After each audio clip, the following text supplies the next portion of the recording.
Good evening, कैसे हैं? मैं Deepak Sharma achievers career institute के ऑनलाइन चैनल पे आपका बहुत बहुत स्वागत करता हूं। ठीक है, आज हम सॉल्यूशन का अगला टॉपिक स्टार्ट करने वाले हैं। लास्ट लेक्चर में हमने आपका हेनरीज लॉ ठीक है पढ़ा था, उसके बाद अपन ने वेपर प्रेशर पढ़ा था। ठीक है, वेपर प्रेशर को अफेक्ट करने वाले फैक्टर पढ़े थे। अब अपन बात करते हैं राउल्ट्स लॉ की बात करते हैं। ठीक है, तो राउल्ट्स लॉ दो तरीके से हमको पढ़ना है। एक पढ़ना है solution, Raoult's law for solution containing non volatile solute, मतलब आपका ऐसा सॉल्यूट जो वेपर में कन्वर्ट नहीं हो सकता। दूसरा आपको पढ़ना है Raoult's law for solution containing volatile solute. तो सबसे पहले अपन बात करते हैं Raoult's law for solution containing non volatile solute के लिए। तो आपका जो अगला लेक्चर है वो है आपका Raoult's law for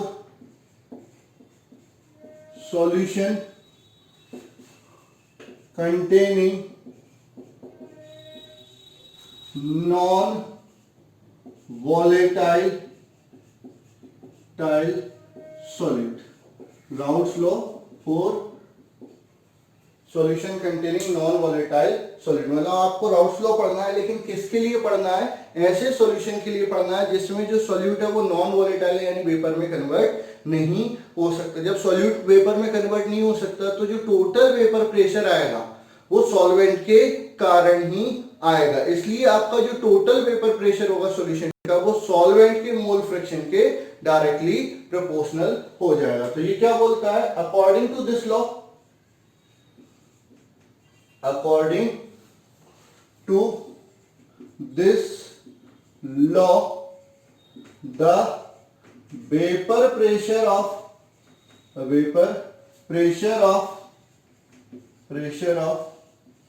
solution containing non-volatile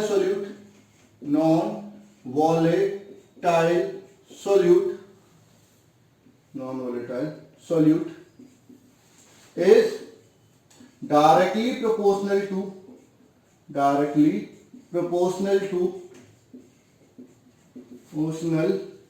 to mole fraction of solvent। ठीक है, यानी आपका क्या होगा, जो वेपर प्रेशर होगा किसका? सॉल्यूशन का, वो सॉल्वेंट के मोल फ्रैक्शन के डायरेक्टली प्रोपोर्शनल हो जाएगा। आप समझ लो डायमेट्रिकली मैं क्या कहना चाहता हूं कि मैंने एक कंटेनर लिया, उसमें क्या लिया कि पहले केवल सॉल्वेंट लिया। ठीक है, प्योर सॉल्वेंट लिया, प्योर सॉल्वेंट को बंद कंटेनर में रख दिया। तो जब प्योर सॉल्वेंट था तो यहां का जो प्रेशर है वो कितना था? P0A था।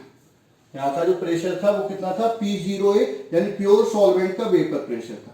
अब मैंने क्या किया, इसमें नॉन वोलेटाइल सॉल्यूट मिला दिया। ठीक है, नॉन वोलेटाइल सॉल्यूट मिला दिया। ठीक है, तो नॉन वोलेटाइल सॉल्यूट मिलाने से क्या होगा कि ये सॉल्यूट तो वेपर में कन्वर्ट नहीं होगा, साथ ही साथ इसके नीचे जो सॉल्वेंट है वो भी वेपर में कन्वर्ट नहीं होगा। तो धीरे से ये जो वेपर प्रेशर होगा वो कम हो जाएगा, और जो वेपर होगी वो केवल किसकी होगी? सॉल्वेंट की। तो जो वेपर प्रेशर आएगा वो सॉल्वेंट के वेपर प्रेशर के बराबर होगा, लेकिन प्योर सॉल्वेंट के नहीं, जो इस समय सॉल्वेंट है उसके वेपर प्रेशर के बराबर हुआ। और जो सॉल्वेंट का वेपर प्रेशर है वो सॉल्वेंट के मोल फ्रैक्शन के डायरेक्टली प्रोपोर्शनल होगा। तो P is equal to PA proportional हो जाएगा किसके? XA के। तो यहां से P प्रोपोर्शनल हो जाएगा किसके? XA के। ठीक है, यानी आपका जो वेपर प्रेशर है किसका? सॉल्यूशन का, वो सॉल्वेंट के मोल फ्रैक्शन के डायरेक्टली प्रोपोर्शनल हो जाएगा अगर सॉल्यूट कैसा है? नॉन वोलेटाइल है। अब जब भी आपका क्या होता है, प्रोपोर्शनलिटी का साइन हटता है तो यहां पर क्या आता है? कांस्टेंट आता है। तो यहां पर कांस्टेंट आ जाएगा P बराबर K times of X, where K is proportionality constant. K क्या है? प्रोपोर्शनलिटी कांस्टेंट है। ठीक है, अब फॉर प्योर सॉल्वेंट, ठीक है, एक्स ए बराबर क्या हो जाएगा? 1 और P बराबर क्या हो जाएगा P0A। तो यहां पर क्या हो जाएगा P0A आ जाएगा, यहां पर K होगा XA की वैल्यू 1, तो K बराबर कितना हो गया P0A हो गया। तो फाइनली हम क्या बोल सकते हैं P बराबर क्या हो जाएगा P0A XA। इस केस में टेम्परेचर को आपको फिक्स रखना पड़ेगा। तो XA की वैल्यू निकाल सकते हो, XA क्या हो जाएगा P अपॉन P0A, न्यूमेरिकल पूछे जा सकते हैं। XB भी पूछा जा सकता है, XB क्या होता है 1 माइनस XA, तो XB बराबर क्या हो जाएगा 1 माइनस P अपॉन P0A, तो XB बराबर क्या हो जाएगा P0A minus P upon P0A। इस पर भी न्यूमेरिकल आते हैं, ये तो आपकी एक कॉलिगेटिव प्रॉपर्टी, इसको मैं बाद में भी पढ़ाऊंगा। इस पे भी न्यूमेरिकल आते हैं, इस पे भी न्यूमेरिकल आते हैं। तो ये हो गया Raoult's law for solution containing non volatile solute. और P0A वेपर प्रेशर है किसका, प्योर सॉल्वेंट का, किस पर, एक गिवन टेम्परेचर पे। तो ये आपका वेपर प्रेशर राउल्ट्स लॉ हो गया for solution containing non volatile solute. अब हम बात करते हैं Raoult's law for solution containing volatile solute. अगर आपका सॉल्यूट कैसा है, वॉलेटाइल है, तो उसके लिए राउल्ट्स ने क्या कहा और उस राउल्ट्स को क्या बोलते हैं। अच्छा, ये वाला जो राउल्ट्स लॉ था वो हेनरीज लॉ का लिमिटिंग केस है, ठीक है, क्योंकि हेनरीज लॉ में भी आपका क्या होता है एक्स से डायरेक्टली प्रोपोर्शनल होता है, किसके, पीए के, पार्शियल प्रेशर के प्रोपोर्शनल होता है। तो वो ये जो लॉ है वो हेनरीज लॉ का लिमिटिंग केस होता है, ठीक है। अब अपन बात कर रहे हैं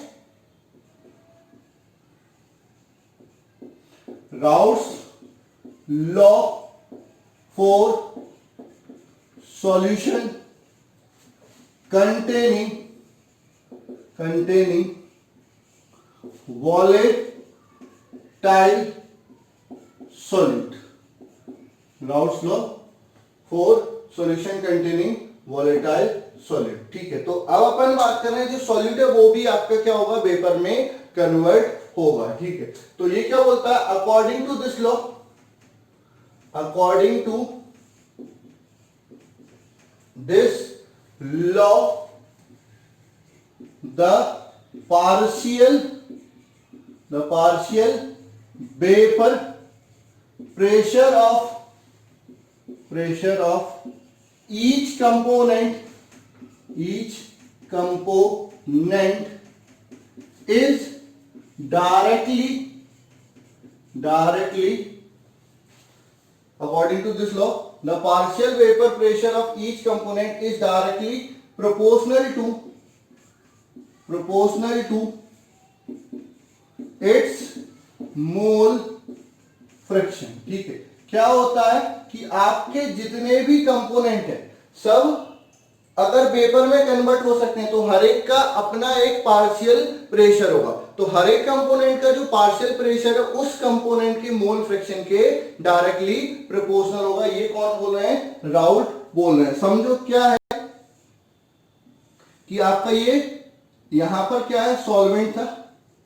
अगर केवल सॉल्वेंट लेता हूं तो वेपर प्रेशर आता P0A, केवल सॉल्यूट लेता हूं तो वेपर प्रेशर आता P0B। अब दोनों को मिक्स कर देता हूं, सॉल्यूट और सॉल्वेंट दोनों में, ठीक है। तो आपका जो सॉल्वेंट है वो भी वेपर में कन्वर्ट होगा, सॉल्यूट है वो भी वेपर में कन्वर्ट होगा, ठीक है। तो इसका जो वेपर प्रेशर आएगा वो Pa होगा, इसका जो वेपर प्रेशर आएगा वो Pb होगा। ये तो प्योरेस्ट फॉर्म में है और ये मिक्सचर है। तो आपका क्या बोल रहे हैं, राउल्ट्स लॉ ये बोल रहा है कि जो Pa है वो डायरेक्टली प्रोपोर्शनल हो जाएगा किसके, XA के। तो Pa बराबर क्या हो जाएगा, P0A XA हो जाएगा। सिमिलरली Pb डायरेक्टली प्रोपोर्शनल हो जाएगा XB के, तो Pb बराबर क्या हो जाएगा P0B XB, ठीक है। ये तो आपका सॉल्वेंट का वेपर प्रेशर हो गया, ये सॉल्यूट का वेपर प्रेशर हो गया। तो bye Dalton's law of partial pressure, ये 11th क्लास में अपन ने पढ़ा था गैसियस स्टेट में कि अगर आपको टोटल वेपर प्रेशर निकालना है तो जितनी भी गैस है सबके पार्शियल वेपर प्रेशर को क्या कर दो, जोड़ दो। तो आपका क्या हो जाएगा, P बराबर PA प्लस PB, ठीक है। तो यहां से क्या हो जाएगा, P बराबर क्या हो जाएगा, P0A XA plus P0B XB, ठीक है। ये आपका टोटल प्रेशर हो गया। अब कई बार XA के टर्म में नहीं चाहिए तो XA बराबर आप क्या लिख सकते हैं, XA बराबर लिख सकते हैं 1 माइनस XB। तो P बराबर हो जाएगा P0A into 1 minus XB plus P0B XB। P0 का अंदर मल्टीप्लाई करूंगा तो P बराबर P0A minus P0A XB plus P0B XB। यहां पर XB कॉमन ले लेंगे तो P बराबर क्या हो जाएगा, P0A plus P0B minus P0A। भाई जो प्लस पॉजिटिव है उसको पहले लिख लिया, नेगेटिव है उसको बाद में लिख दिया, इनटू XB। ये आपका टोटल प्रेशर हो जाएगा। अब अगर अपन राउट्स लॉ के अकॉर्डिंग ग्राफ बनाते हैं, किसमें, vapour pressure versus mole fraction में, तो ग्राफ देख लो कैसा आना चाहिए राउट्स लॉ के अकॉर्डिंग। इधर आपका आ जाएगा वेपर प्रेशर, वेपर प्रेशर, ठीक है। यहां पर नीचे जो आएगा वो मोल फ्रिक्शन हो जाएगा, ठीक है। थोड़ा ऊपर बना देता हूं, अगर किसी को दिख नहीं रहा होगा तो दिख जाएगा। तो ये आपका क्या हो जाएगा, कुछ इस तरह से ग्राफ बनेगा, थोड़ा सा ध्यान देना। इधर क्या आएगा, मोल फ्रिक्शन, यहां पर x a बराबर 1, x b बराबर 0, और यहां पर क्या हो जाएगा, x a बराबर 0, x b बराबर 1। तो जब यहां पर x a बराबर 1 है तो मतलब केवल सॉल्वेंट है, तो जो टोटल वेपर प्रेशर होगा वो सॉल्वेंट का, प्योर सॉल्वेंट का वेपर प्रेशर होगा, और वो कितना हो जाएगा, P0A हो जाएगा। यहां पर XB बराबर 1 है, मतलब केवल आपका सॉल्यूट है, तो जो भी वेपर प्रेशर होगा वो सॉल्यूट का वेपर प्रेशर हो जाएगा, और वो क्या हो जाएगा, P0B हो जाएगा, ठीक है। अब XA की वैल्यू कहां से बढ़ रही है, 0 से 1 तक यहां तक, तो ये जो लाइन आएगी ये इसको जोड़ने वाली, ये PA को डिनोट करेगी, तो PA बराबर P0A XA, और ये जो लाइन आएगी जो यहां से इस पॉइंट को जोड़ेगी, तो ये आपका PB को डिनोट करेगी, PB बराबर P0B XB, और ये जो लाइन होगी ये इसको जोड़ने वाली, और टोटल प्रेशर P बराबर P0A XA plus P0B XB को डिनोट करेगी। तो ये आपका राउट्स लॉ के लिए ग्राफ हो गया। आप चाहो तो इसको डॉटेड ना करके सॉलिड लाइन भी बना सकते हो, ये आपकी स्ट्रेट लाइन आएंगी, ठीक है। तो ये हो गया आपका routes law for solution containing volatile solid. अब ये जो देखो यहां पर मोल फ्रिक्शन क्या है आपका, XA XB, यहां पर जो मोल फ्रिक्शन होगा वो कुछ और हो जाएगा, ठीक है। तो आपका क्या होता है, कंपोजिशन ऑफ सॉल्यूट, ये स्टार करके लिख लेना, इस पर न्यूमेरिकल आते हैं अलग से। कई बार क्या करते हैं, वेपर को अलग कलेक्ट करके उसको लिक्विड में कन्वर्ट कर दिया जाता है, फिर उनका मोल फ्रैक्शन पूछते हैं, तो जो वेपर में मोल फ्रैक्शन होगा वही लिक्विड में मोल फ्रैक्शन हो जाएगा। तो composition of solute and solvent in vapour phase, vapour phase में सॉल्यूट और सॉल्वेंट का कंपोजिशन क्या होगा, तो मोल फ्रैक्शन देख रहे हैं, तो आपका x की जगह y से, तो YA, तो ये हो जाएगा PA अपॉन P, तो ये हो जाएगा P0A XA, और P क्या हो जाएगा, P0A XA plus P0B XB। तो ये सॉल्वेंट का कंपोजिशन हो गया। इसी तरह से हम क्या कर सकते हैं, सॉल्यूट का कंपोजिशन निकाल सकते हैं, किसमें, वेपर फेज में। तो जो सॉल्यूट का कंपोजिशन होगा वो क्या हो जाएगा, वाई बी बराबर पी बी अपॉन पी, तो P zero B X B upon P zero A X A plus P zero B X B. ठीक है, तो आपका ये वेपर फेज का कंपोजिशन। अच्छा, इसका और इसका कंपोजिशन सेम हो भी सकता है और नहीं भी हो सकता। अगर हो जाएगा तो ये प्योर लिक्विड की तरह वर्क करने लगेगा, इसको क्या बोलेंगे, एजियोट्रोप। एक पर्टिकुलर कंसंट्रेशन पे ऐसा होता है कि ये कंपोजिशन और ये कंपोजिशन क्या हो जाता है, सेम हो जाता है, तो उस केस में इसको क्या बोलते हैं, एजियोट्रोप बोलते हैं। ये प्योर लिक्विड की तरह वर्क करने लगता है। तो ये हो गया आपका Raoult's law for solution containing volatile solute. इससे पहले अपन ने पढ़ा था Raoult's law for solution containing non volatile solute. Composition in vapour phase भी देख लिया।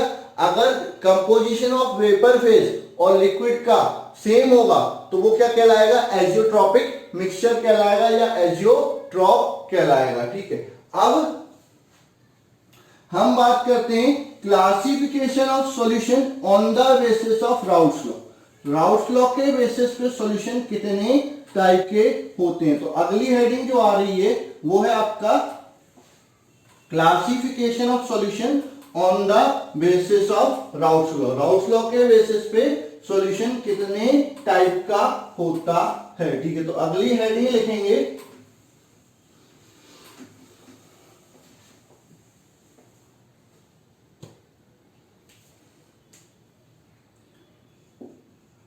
Classification of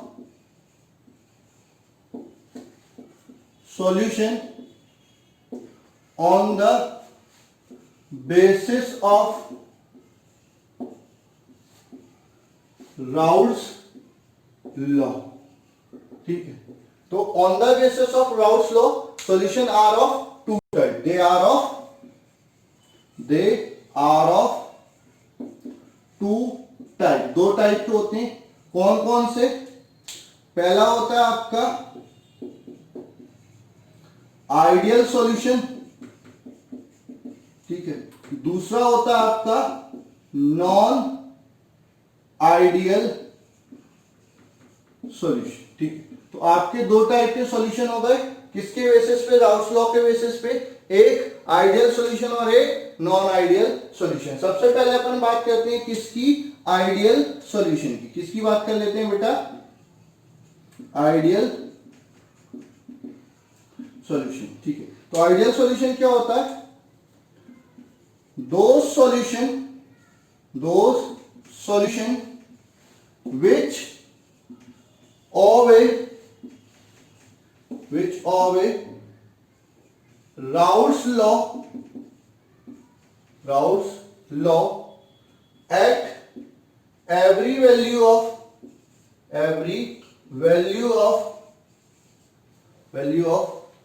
temperature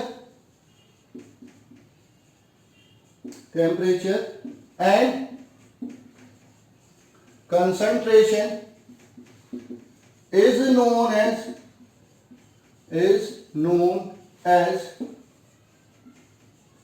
Raoult's law। is known as ideal solution। मतलब ऐसे सॉल्यूशन जो टेम्परेचर और कंसंट्रेशन की हर एक वैल्यू पर क्या करते हैं, राउल्ट्स लॉ को फॉलो करते हैं, उनको क्या बोलते हैं, आइडियल सॉल्यूशन। मतलब उनमें क्या होगा, पीए किसके बराबर हो जाएगा, P zero A X A के। पीवी किसके बराबर हो जाएगा, P zero B X B की। पी बराबर क्या हो जाएगा, P zero A X A plus P zero B X B. ये आपका क्या हो जाएगा, आइडियल सॉल्यूशन हो जाएगा। ठीक है, अब अपन बात कर लेते हैं characteristic of ideal solution. Characteristic of ideal solution. Ideal solution की क्या क्या कैरेक्टरिस्टिक होती हैं। पहला, the value of vapor pressure of vapour pressure of each component is equal to expected value of Raoult's law.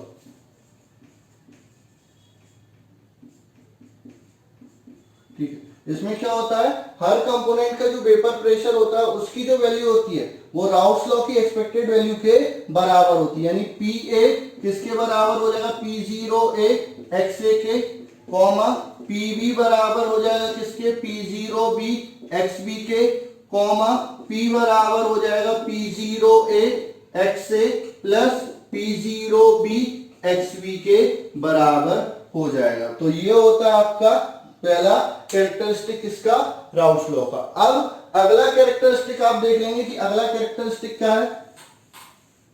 जो सेकंड कैरेक्टरिस्टिक आता है किसका, आइडियल सॉल्यूशन का, वो आपका ये होता है कि during formation of ideal solution there is no change in volume, ना तो आपका वॉल्यूम बढ़ेगा ना वॉल्यूम कम होगा। ठीक है, तो सेकंड कैरेक्टरिस्टिक क्या होता है, during formation of ideal solution there is no change in volume।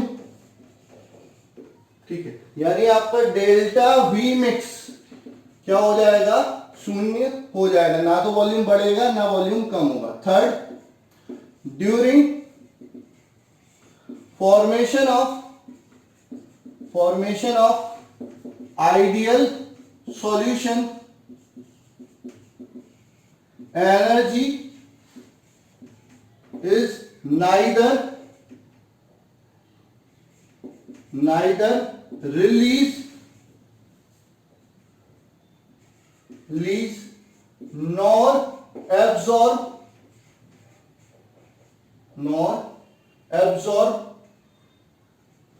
hence there is no change in enthalpy। तो डेल्टा एच मिक्स बराबर 0 हो आएगा। द इंटरेक्शन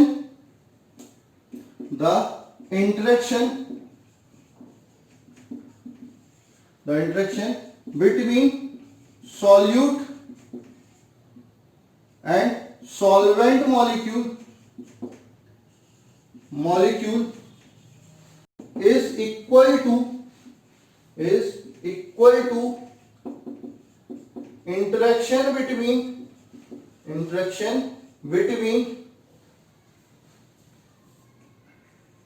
solute and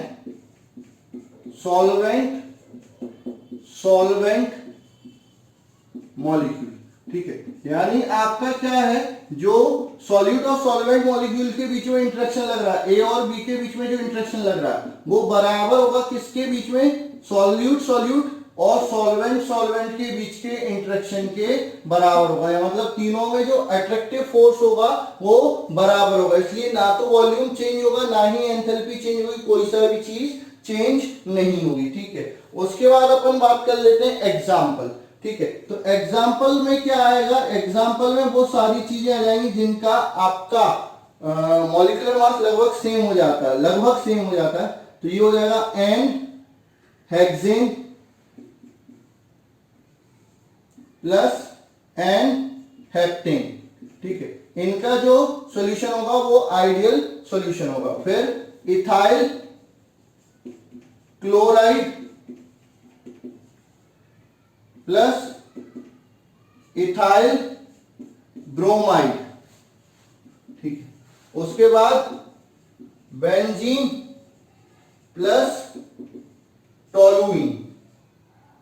ठीक है, तो ये आपके एग्जांपल हो जाते हैं आइडियल सॉल्यूशन के। तो सबसे पहले अपन बात करते हैं आइडियल सॉल्यूशन क्या होते हैं। The solution which obey Raoult's law at every value of temperature and concentration are known as Raoult's law. Characteristic of Raoult's law देखेंगे तो पहला कैरेक्टरिस्टिक क्या बोलता है कि the value of vapour pressure of each component is equal to expected value of Raoult's law. ठीक है, मतलब जो वेपर प्रेशर होगा एक्चुअली में राउल्स लॉ के द्वारा जो बताया गया उसी वेपर प्रेशर के बराबर होगा। Second, there is no change in volume, volume में कोई नहीं चेंज होगा, डेल्टा वी मिक्स बराबर zero. There is no change in energy और एंथैल्पी, डेल्टा एच मिक्स बराबर जीरो।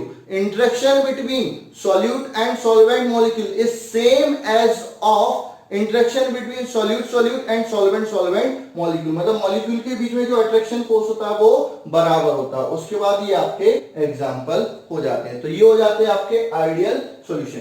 आइडियल सॉल्यूशन के लिए जो ग्राफ आएगा वो राउल्स लॉ का ग्राफ जो होता है वैसा का वैसा आ जाएगा। अब अपन बात करते हैं दूसरे टाइप का जो सॉल्यूशन है जिसको अपन क्या बोल रहे हैं, नॉन आइडियल सॉल्यूशन। ठीक है, तो जो नॉन आइडियल सॉल्यूशन जो होता है वो आइडियल सॉल्यूशन का ठीक अपोजिट होता है। ठीक है, और वो भी वापस से कितने टाइप का होता है, दो टाइप का। तो नॉन आइडियल सॉल्यूशन के टाइप अपन कल पढ़ लेंगे, आज अपन बस डिस्कस कर लेते हैं कि आपका नॉन आइडियल सॉल्यूशन होता क्या है, उसके कैरेक्टरिस्टिक क्या होते हैं। ठीक है, तो वो अपन डिस्कस कर लेते हैं। ठीक है, तो अगली हेडिंग जो आपकी आती है, इंपोर्टेंट हेडिंग जो आती है वो आपका है नॉन आइडियल सॉल्यूशन। हेडिंग लिखेंगे non ideal solution.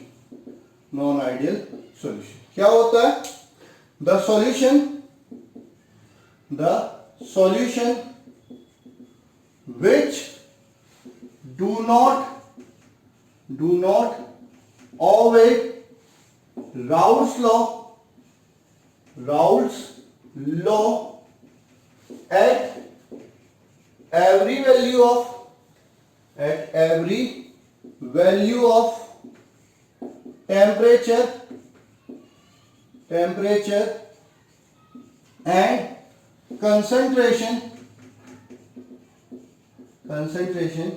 is known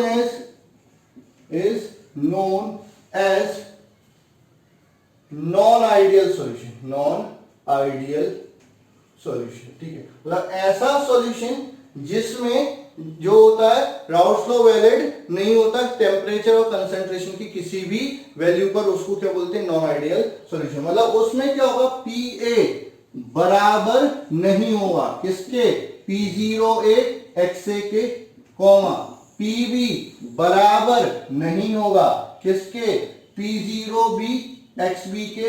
ठीक है, और P बराबर नहीं होगा किसके, P0A XA plus P0B XB के। ठीक है, ये हो गया आपका नॉन आइडियल सॉल्यूशन। अब अपन बात करते हैं characteristic of non ideal solution. Characteristic of non ideal solution. ठीक है, तो पहला कैरेक्टरिस्टिक होता है the value of vapour pressure of each component is not equal to या does not equal to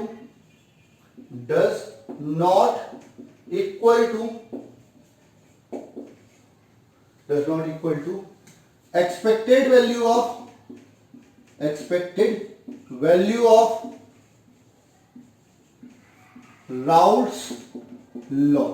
यानी इसमें जो वेपर प्रेशर होगा उसकी वैल्यू राउल्स लॉ के एक्सपेक्टेड वैल्यू के बराबर नहीं होगी। तो PA बराबर नहीं होगी P0A XA के, ठीक है, PB बराबर नहीं होगा किसके, P0B XB के, और P बराबर नहीं होगा किसके, P0A XA plus P0B XB के। ठीक है, तो ये बराबर नहीं होगा। ठीक है, सेकेंड कैरेक्टरिस्टिक क्या बोलता है, there is some definite change in volume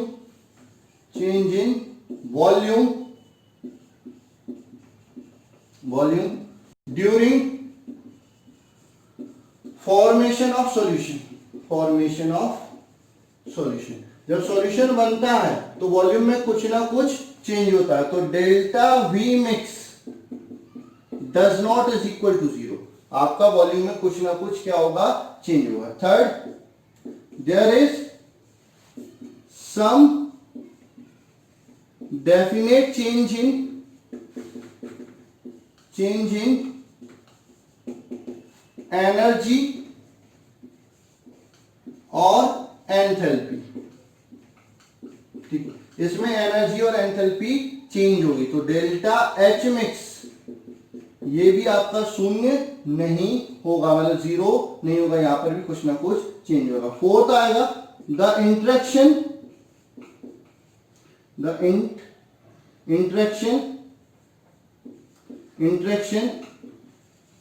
between solute and solvent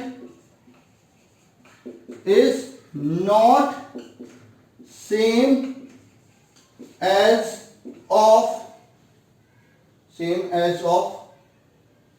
solute and solvent। ठीक है, मतलब आपका सॉल्यूट और सॉल्वेंट के बीच में जो इंटरेक्शन लगेगा, यानी ए और बी के बीच में जो इंटरेक्शन लगेगा वो बराबर नहीं होगा। किसके, ए और ए के बीच में जो इंटरेक्शन लग रहा है और बी के बीच में जो इंटरेक्शन लग रहा है, इसलिए ये आपके क्या है, नॉन आइडियल सॉल्यूशन कहलाते हैं। इसमें ये वापस से दो टाइप के होते हैं, वो अपन कल डिस्कस करेंगे। आज मैं दोनों में से कुछ एग्जाम्पल लिख देता हूं, तो आपको example of non ideal solution याद होना चाहिए। ठीक है, तो example of non ideal solution क्या हो जाएंगे, एग्जाम्पल क्या हो जाएगा, acetone plus carbon disulphide, comma acetone plus benzene, comma HCl plus H2O, comma HNO3 plus H2O, comma CCl4 plus CHCl3। ये सब एग्जांपल हो गए किसके, नॉन आइडियल सॉल्यूशन के। अब आपसे एक चीज और पूछी जा सकती है यहां पर, difference between ideal and non ideal solution. तो एक तरफ आइडियल सॉल्यूशन लिख लो, एक तरफ नॉन आइडियल सॉल्यूशन। तो आइडियल सॉल्यूशन में लिखेंगे they obey Raoult's law at every value of temperature and concentration, they do not obey Raoult's law at every value of temperature and concentration, the vapour pressure is equal to expected value of vapor pressure of by Raoult's law, their vapor pressure does not is equal to expected value of Raoult's law, there is no change in volume, delta V mix बराबर 0, there is definite change in volume, delta V mix does not is equal to 0, there is no change in enthalpy, delta H mix बराबर 0, there is definite change in energy or enthalpy, delta H mix does not is equal to 0, the interaction between solute and solvent is equal to interaction between solute and solvent molecule। तो AB AA बराबर AB बराबर BB। ठीक है, तो यहां पर क्या होगा, the interaction between solute and solvent molecule does not is equal to interaction between solute and solvent molecule। तो ये आपके डिफरेंस हो जाते हैं आइडियल और नॉन आइडियल सॉल्यूशन में। जो आपका जो डिफरेंस होता है आइडियल और नॉन आइडियल सॉल्यूशन में, वो बोर्ड के अकॉर्डिंग बहुत इंपॉर्टेंट है। एग्जाम्पल आपके जेई और नीट के अकॉर्डिंग इंपॉर्टेंट है, तो उनको अच्छे से कर लेना। एग्जाम्पल आपके बोर्ड एग्जामिनेशन में भी, ऑब्जेक्टिव में भी पूछे जा सकते हैं। तो आज के लिए बस इतना ही, थैंक यू। मिलते हैं अगले लेक्चर में। अगर कोई दिक्कत आती है तो बिल्कुल आप मेरे से कांटेक्ट करें, कोई दिक्कत कैसी भी दिक्कत आती है तो कभी भी आप मेरे से कांटेक्ट कर सकते हैं। तो आज के लिए बस इतना ही, धन्यवाद।